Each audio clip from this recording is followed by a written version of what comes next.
फ्रांसीसी विमान company Dassault aviation Bharat के मिराज 2000 और राफेल लड़ाकू विमानों के रखरखाव, मरम्मत और ओवरहाल सुविधा के लिए जेवर अंतर्राष्ट्रीय हवाई अड्डे के पास भूमि अधिग्रहण करने की प्रक्रिया में है। इस मामले से परिचित दो लोगों के अनुसार इससे देश में राफेल लड़ाकू विमानों के नवीनतम संस्करणों के स्थानीय निर्माण के लिए एक प्लेटफॉर्म तैयार होगा, ताकि भारतीय वायुसेना की लंबे समय से लंबित 100 ट्विन इंजन मल्टी रोल लड़ाकू विमानों की आवश्यकता को पूरा किया जा सकेगा। इसके लिए फ्रांसीसी सरकार से आवश्यक मंजूरी मिल चुकी है।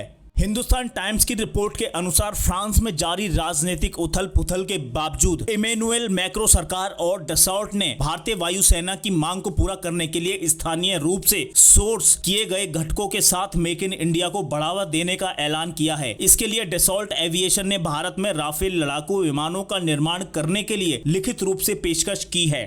यह तब हुआ है जब इंजन निर्माता साफरान SA हैदराबाद में राफेल लड़ाकू इंजनों के मेंटेनेंस के लिए एक MRO सुविधा स्थापित कर रहा है। यह स्थान कंपनी की नागरिक विमानों के लिए LEAP इंजन फैसिलिटी के बगल में है, जो 2025 तक तैयार हो जाएगा। लोगों ने कहा कि साफरान ने यह संदेश दिया है कि यदि भारतीय वायुसेना के लिए राफेल का ऑर्डर है तो वह भारत में M88 इंजन का निर्माण करने के लिए तैयार है। यह देखते हुए कि HAL का LCA Mark II GE 414 engine के साथ अगले दशक के मध्य से पहले तैयार नहीं होगा। ऐसे में राफेल लड़ाकू विमान न केवल भारत की आवश्यकता को पूरा करेगा, बल्कि भारत को तीसरे देशों को भी उन्हीं लड़ाकू विमानों का निर्यात करने की अनुमति देगा। डसॉल्ट ने राफेल लड़ाकू विमानों के निर्माण के लिए भारत में कंपनियों से टाइटेनियम पार्ट्स की सोर्सिंग शुरू कर दी है और आपूर्ति श्रृंखला सूची में और अधिक स्थानीय विक्रेताओं को जोड़ने की योजना बना रहा है। भारत में राफेल लड़ाकू विमानों का निर्माण दोनों करीबी सहयोगियों के लिए फायदेमंद है, क्योंकि डसॉल्ट के पास पहले से ही क्रोएशिया, ग्रीस, सर्बिया, मिस्र, कतर, UAE और इंडोनेशिया से लगभग 300 लड़ाकू विमानों के ऑर्डर हैं और भारत के लिए अतिरिक्त विमान बनाने की क्षमता नहीं है। कंपनी लड़ाकू विमानों की आपूर्ति के लिए सऊदी अरब के साथ भी बातचीत कर रही है और फ्रांसीसी वायुसेना ने उससे 42 और राफेल मांगे हैं।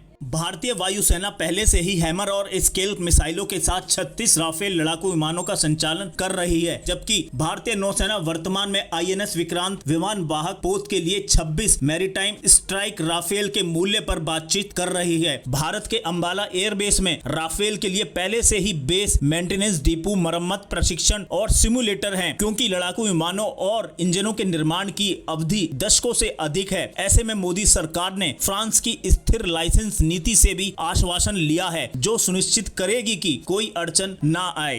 तो दोस्तों, इस खबर में इतना ही। जल्द मिलते हैं अगली खबर के साथ। जब तक के लिए जय हिंद, वंदे मातरम। अगर वीडियो पसंद आया हो तो वीडियो को लाइक, शेयर, कमेंट और चैनल को सब्सक्राइब जरूर करें।